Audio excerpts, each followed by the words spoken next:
A Ecuador le restan 21 días para alcanzar la meta gubernamental del 85% de la población inoculando y lograr la inmunidad colectiva.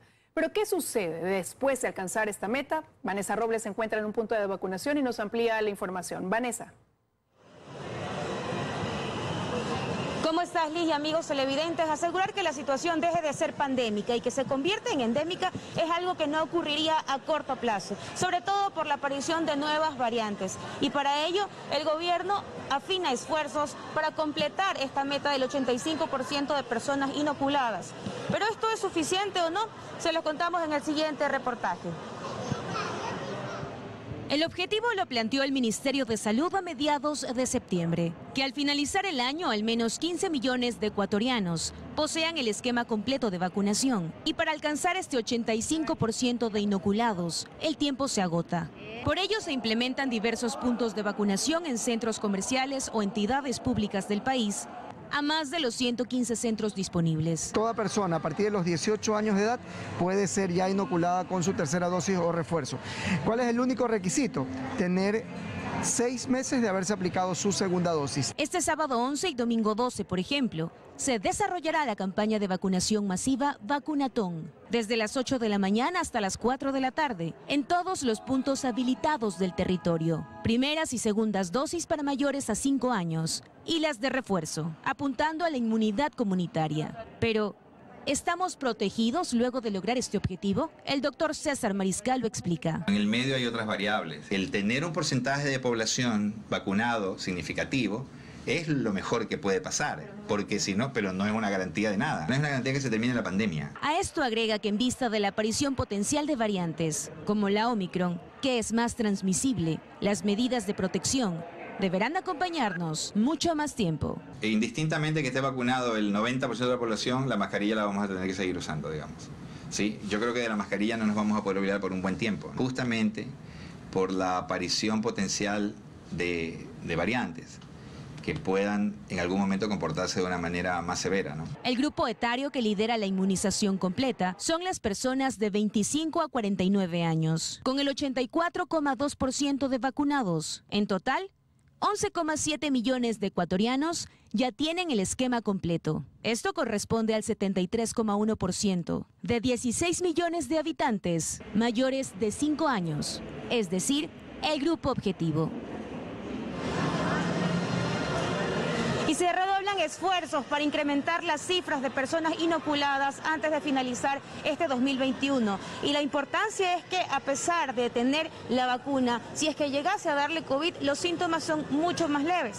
Los esfuerzos continúan para proteger y sobre todo retrasar, en este caso, la llegada de la variante Omicron acá al país. Nosotros estamos desde un punto al norte de Guayaquil, donde las personas continúan para aplicarse sus primeras, segundas y dosis de refuerzo. Es lo que les podemos contar a esta hora de la tarde. Son las 13:08. Regresamos contigo, María Gracia. Buenas tardes. Muy buenas tardes, Vanessa. Muchísimas gracias por tu informe. Y la compra por emergencia de medicamentos para los hospitales se realiza a través de universidades para evitar el complejo sistema del CERCOP. Es la estrategia que ya están utilizando desde el Teodoro Maldonado Carbo, donde han adquirido 188 ítems de medicinas. En el Teodoro Maldonado Carbo ya lo están haciendo. Están comprándole medicinas a la Universidad de Cuenca, Ambato, Santa Elena y a la Universidad de Quevedo. Esta es la alternativa de la que hablaron las autoridades de salud para hacer una compra masiva y emergente y así reducir el desabastecimiento de medicinas. Según el gerente del Teodoro Maldonado Carbo, se están acogiendo al artículo 315 de la Constitución, que dice que las empresas públicas funcionarán como sociedades de derecho público con personalidad jurídica, autonomía financiera, económica, administrativa y de gestión. Y como eso nos da la ley, lo hemos hecho por ese lado. Yo lo he dicho públicamente, que podamos tener problemas con la Contraloría, puede ser, pero lo primario es defender la vida. Según el gerente del Teodoro Maldonado Carbo, se han ahorrado $4 millones a través de estas compras. Y son 188 ítems de medicamentos que se están adquiriendo por EP a través de lo que dice la Constitución de la República. A la par se piden reformas a la Ley de Compras Públicas, que desde el gobierno aseguraron que realizarán, pero que tomará tiempo. Dos exministros de Salud acompañaron al gerente del Teodoro Maldonado. Uno de ellos responsable de la adquisición de medicinas para la Junta de Beneficencia de Guayaquil. En más de una ocasión ha expuesto los mecanismos que usan para adquirir estos medicamentos, que nunca faltan en esos hospitales. Pero no lo han escuchado desde los gobiernos, dice. Sarracine cree saber por qué. Nadie ha querido imitar ese proceso de compra porque tiene un inconveniente. Nada para el bolsillo. Huerta considera que aún hay corrupción, sobre todo en el IES, pues tampoco nadie se atreve a negarlo. Para él, si bien las intenciones del gobierno son buenas, mientras exista impunidad ante estos actos, los ciudadanos seguirán siendo los afectados directos en dos hechos estrechamente ligados que no queremos aceptar. Parte de la corrupción que tiene que ver con los problemas de la seguridad social ecuatoriana está en los propios organismos de la seguridad social ecuatoriana. Y mientras no superemos eso con una decisión que tiene que ser tomada por el presidente de la República, no vamos a avanzar mucho. Dayana Monroy, 24 horas. El gobierno realizó el lanzamiento de la campaña Solidaridad sin mendicidad, el primer paso de una política que busca erradicar el trabajo infantil. Según datos presentados hasta el 2019, 310.000 niños estaban obligados a trabajar. Fue en un espacio de recreación con la presencia de decenas de niños donde el gobierno nacional realizó el lanzamiento de su campaña Solidaridad sin mendicidad, uno de los componentes de una política para prevenir y erradicar el trabajo infantil que buscará engranar esfuerzos con las alcaldías y gobiernos parroquiales, pues según los últimos datos que maneja el INEC, en 2019 311.000 niños estaban en condiciones de trabajo. Apenas la institucionalidad del Estado ecuatoriano comprendido por el gobierno central y los gobiernos autónomos descentralizados logramos identificar 15.700 y apenas 4.300 niños y niñas están dentro de un programa que lleva adelante para su reinserción y recuperación de derechos. Es por ello que este jueves el vicepresidente de la Asociación de Municipalidades del Ecuador, Wilfrido Carrera, el alcalde de Quito, Santiago Guarderas, el ministro de Inclusión Económica y Social, Esteban Bernal, y el presidente Guillermo Lazo, como testigo honorario, firmaron un acta compromiso para trabajar en pro de la niñez y reducir las cifras alarmantes de la mendicidad infantil, que en el mes de diciembre se visualiza con mayor crudeza. Un diagnóstico situacional del trabajo infantil realizado en el Distrito Metropolitano de Quito en noviembre del 2019 da cuenta que alrededor de 25.600 niños tienen que trabajar. Esto representa el 3% de la población infantil de la ciudad. Con el fin de evitar que a más niños se les dé responsabilidades que los alejan de los estudios y juegos, el gobierno nacional ha invertido $10,6 millones para el 2021. Este año hemos llegado a 14.000 niñas y niños a nivel nacional y a 10.000 familias de manera indirecta, con especial énfasis en 20 cantones priorizados.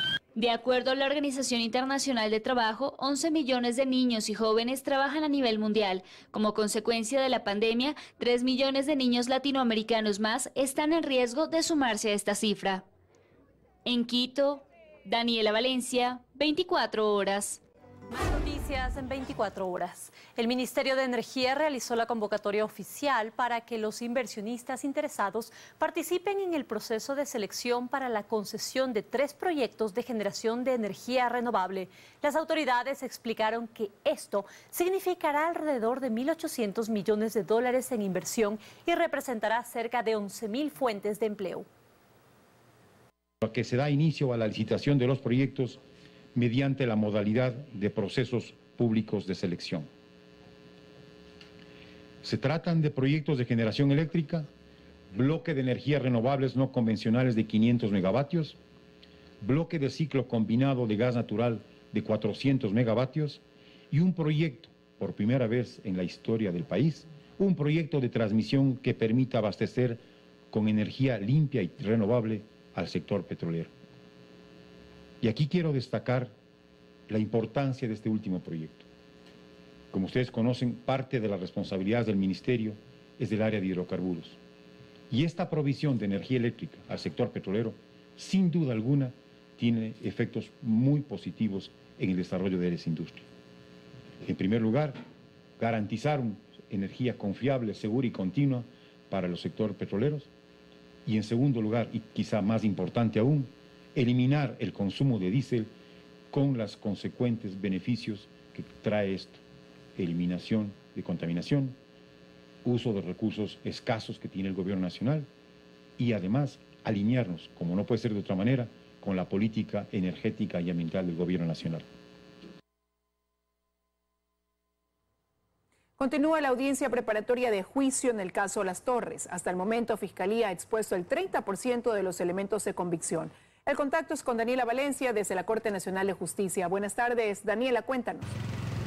Buenas tardes, compañeros, amigos televidentes. Pues sí, a partir de las 9 de la mañana aquí en la Corte Nacional de Justicia se desarrolla la audiencia evaluatoria y preparatoria de juicio dentro del conocido caso Las Torres, un caso que procesa al excontralor Pablo Celi y 12 personas más por el delito de delincuencia organizada. Hasta el momento, la fiscal general Diana Salazar ha presentado 95 elementos de convicción de un total de 285, por lo que se espera que, a pesar de que esta audiencia estaba agendada hasta este viernes, tome varios días más, pues cuando concluya la fiscal general Diana Salazar deberán tomar la palabra los abogados defensores. Según la teoría de Fiscalía, estos procesados se habrían confabulado para obtener un beneficio del 20% de una factura de 20,4 millones de dólares que adeudaba Petroecuador a la empresa No Limit. Además, también intentaron sacar el provecho de 15% de un contrato de 30 millones de dólares relacionado con el proyecto La Libertad. Se espera que al finalizar esta diligencia, el juez nacional Felipe Córdoba dé a conocer si llama o no a juicio al excontralor Pablo Celi, a su hermano Esteban Celi, al exgerente de Petroecuador Pablo Flores y 10 personas más por el delito de delincuencia organizada. Eso es lo que les podemos compartir al momento. Regresamos con ustedes a estudios que tienen más noticias. Una excelente tarde. También para ti, Daniela, muchísimas gracias. El Consejo de la Judicatura impulsa mecanismos de diálogo entre la justicia ordinaria y autoridades de la justicia indígena como cumplimiento de una sentencia de la Corte Constitucional. Este proyecto recibe un financiamiento de 800.000 euros. Es la primera vez que la justicia ordinaria y la justicia indígena intercambian conceptos y establecen objetivos en común. Este viernes, 120 personas, entre jueces de las Cortes Provinciales del país, fiscales, miembros del Consejo de la Judicatura y de la comunidad indígena, participaron en una mesa de trabajo en cumplimiento de una sentencia de la Corte Constitucional. Con ello se plantea en un plazo de un año crear protocolos para abordar los procesos que incluyan a miembros de pueblos y nacionalidades indígenas. Cuando un procesado sea una persona indígena, tiene que el juez realizar un proceso de diálogo con la comunidad. La Unión Europea financia con 800.000 euros durante 3 años la ejecución de este proyecto. Nos parece positivo que se trate de armonizar la justicia ordinaria con la justicia indígena, pero hacerlo de una manera técnica, de una manera democrática. El proceso que originó estos mecanismos de diálogo ocurrió en 2013 cuando 2 ancianos de la nacionalidad guaraní fueron asesinados con lanzas. Días más tarde, familiares de los ancianos ingresaron al territorio Tagaeri Taromenane y mataron a un grupo de indígenas de la comunidad. 6 integrantes de la nacionalidad guaraní fueron procesados por genocidio y se les dictó prisión preventiva. La Corte Constitucional en julio de 2021 estableció que para desarrollar una interpretación intercultural en un proceso judicial se debe abrir un diálogo siempre de doble vía, respetuoso de la autonomía indígena. Simplemente es respetar la jurisdicción en el territorio. Por lo menos garanticemos los mecanismos de coordinación y cooperación. Se estima que hasta finales del 2022 se tengan consolidados varios productos, como protocolos para aplicar el habeas corpus a esta comunidad y peritajes antropológicos e interculturales para crear condiciones de igualdad, respeto a estas comunidades, pueblos y nacionalidades. En Quito, Daniela Valencia, 24 horas. El director del Instituto de Seguridad Social de la Policía asegura que hubo complicidad y no solo omisiones de parte de la Superintendencia de Compañías en el caso Ispol. Adelanta que se iniciarán acciones legales contra el destituido superintendente y otras autoridades. Luego de la destitución de Víctor Anchundia resuelta por la Asamblea Nacional tras un juicio político, la Superintendencia de Compañías ha sido encargada a Doris Alvarado, intendenta nacional de esa entidad. Anchundia fue censurado y destituido por la Asamblea Nacional por no haber dispuesto acciones de control oportunas para frenar el millonario perjuicio al Instituto de Seguridad Social de la Policía. Perjuicio que hoy genera una veintena de procesos judiciales en los tribunales del país. Renato González, director del Ispol, asegura que no solo hubo omisiones.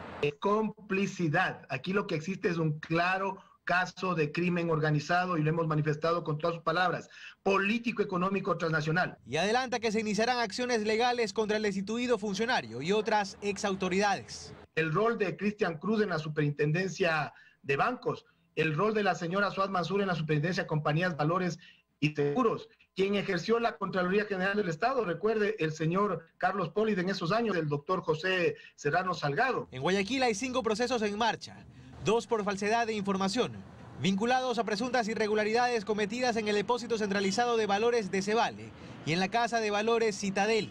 Solo aquí se habría viabilizado un desfalco de al menos 300 millones de dólares. La evaluatoria del caso Citadel ya hemos avanzado, ya subsanamos temas de vicios, los cuales el señor juez indicó que no existían, y estamos a la espera de la convocatoria. El expediente también es bien voluminoso, un tiempo aproximado de esa audiencia sería, calculo, una semana.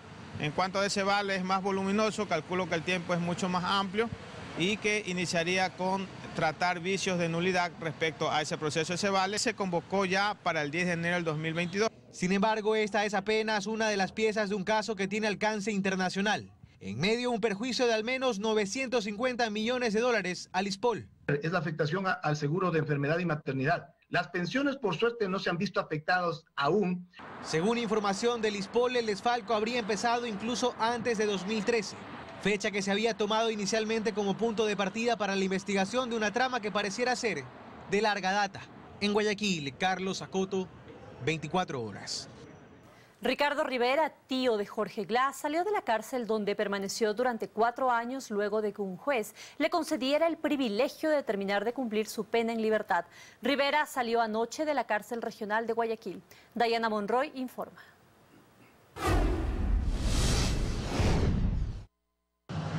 Su salida se dio durante la madrugada. Estas son las imágenes y él es Ricardo Rivera, luego de 4 años en prisión. El tío del ex vicepresidente Jorge Glass, sentenciado por el cobro de coimas por más de 13 millones de dólares a Odebrecht, cumplió su condena, o al menos el 65% de ella, lo suficiente para salir de prisión. No dio declaraciones al salir, guardó silencio y se subió en este vehículo que lo esperaba en la parte exterior del recinto carcelario. Rivera fue sentenciado por asociación ilícita y debe cubrir una reparación de 14.1 millones de dólares junto a su sobrino. El no pagar esta cifra como reparación no impide que él haya podido acceder a la prelibertad. Según su abogado, no tiene cómo pagar este monto. Y si bien en su contra existen otras investigaciones por cohecho y también por lavado de activos, aún no se le ha formulado cargos, por lo que no hay otras sentencias en su contra. Rivera usa grillete, no podrá salir del país ni de la provincia del Guayas. Deberá acudir a una vez por semana a reinserción social y una vez cada 20 días a la fiscalía. Y cumplirá su prelibertad en una casa de este sector, en La Puntilla, en San Borondón, sin devolver los millones de dólares que, según una sentencia, cobró. Para el primer trimestre del próximo año podría estar vigente la Ley Orgánica de Repetición, según el Procurador General del Estado, Íñigo Salvador. Mediante esta normativa se facilitará el cobro a funcionarios que hayan actuado con dolo, afectando los derechos de ciudadanos o empresas. En estos días iniciará el trámite de socialización de la Ley Orgánica de Repetición que se encuentra en la Asamblea Nacional. Y según el Procurador General del Estado, Íñigo Salvador, tienen la expectativa de que pronto sea aprobada. Que esperamos pueda ser aprobado por la Asamblea Nacional en el primer trimestre del año próximo. Esta ley, aseguran, será una herramienta importante para la toma de decisiones de los funcionarios públicos. Desde el momento en que el funcionario público sepa que él va a tener que responder y él va a tener que pagar por aquella indemnización que al Estado le han condenado a pagar los tribunales nacionales e internacionales por daños causados a terceros, estoy seguro de que ese funcionario va a cuidarse mucho de incumplir la ley, de aplicarla arbitrariamente. Con él coincide el constitucionalista Juan Francisco Guerrero, quien asegura que ha sido bastante complicado aplicar este derecho. Lamentablemente, las normas relacionadas con el derecho de repetición efectivamente se encuentran bastante dispersas y no existe claridad de cuál es el procedimiento, de cuál es el momento en que debe ejercerse este derecho de repetición y sobre todo cuál es el procedimiento en el cual el mismo se debe implementar. implementar. El Estado, explica Guerrero, debe ser garante de los derechos de todos. Y es que el Estado no puede violar los derechos fundamentales de ninguna persona. Si el Estado viola derechos de una manera ilegítima y efectivamente el Estado es condenado por esa violación de derechos, potencialmente estamos expuestos al pago de una indemnización y el funcionario que acarrea esa violación de derechos, siempre que haya actuado con dolo o culpo, tiene que reembolsar. Parte de la solución para poder cobrar los perjuicios es este proyecto de ley. Justamente lo que tiende es a reunir en un solo cuerpo legal todas las normas que están desperdigadas en varios cuerpos legales actualmente y que hacen difícil la persecución de los procesos de repetición. Es por eso también que la Procuraduría promueve un manual de defensa que es bien visto desde la academia. Sin duda, porque muchas veces los perjuicios al Estado no se producen por una intencionalidad, sino muchas veces por falta de conocimiento. El proyecto lo tiene la Comisión de Justicia de la Asamblea Nacional. En Quito, María Gracia Acosta, 24 horas.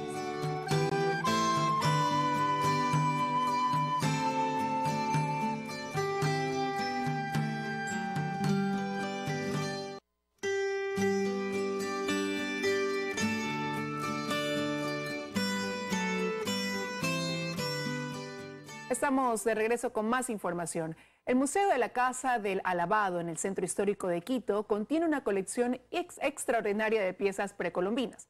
Actualmente presenta una exposición temporal de sellos provenientes de culturas de la costa y unas piezas poco comunes de la cultura napo.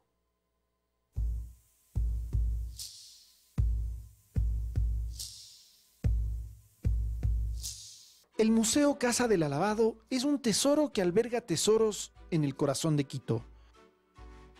Queda en la calle Cuenca, a pocos pasos de la Plaza de San Francisco, y como toda fachada del centro histórico, una cosa es lo que se ve por fuera y otra muy distinta la que se encuentra dentro.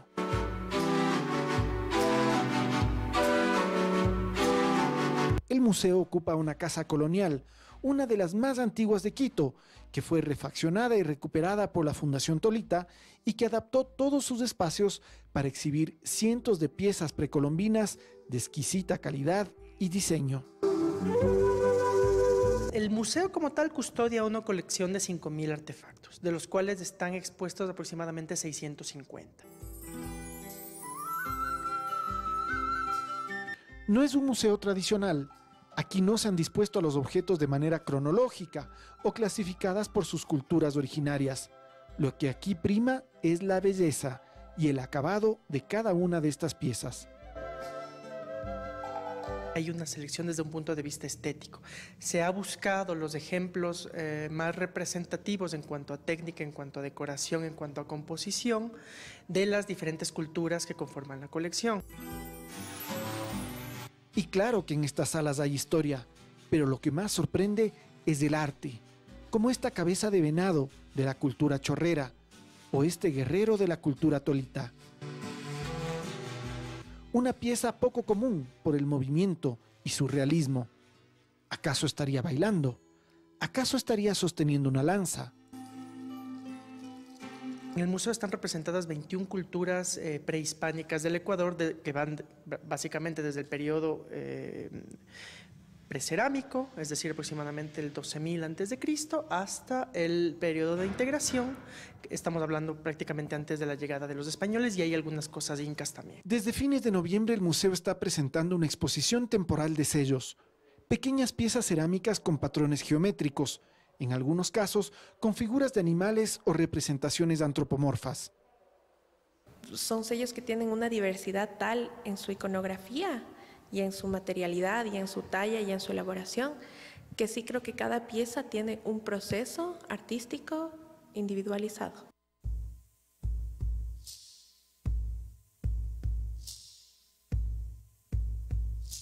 A pesar de estar en formatos tan pequeños, son tallados de una manera muy minuciosa, ¿no? En algunos casos son pequeñas placas, pero también hay una especie de rodillos.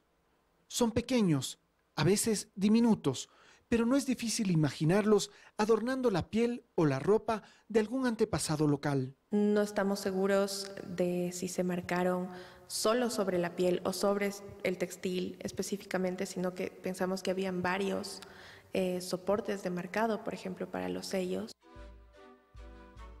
Pero además, toda la investigación que está detrás de estos peculiares objetos y que tomó un año, será publicada en sendos artículos académicos y muy pronto también se publicará el catálogo de la exhibición. El Museo Casa del Alabado es un espacio sorprendente que parece que esconde, pero que realmente invita a descubrir.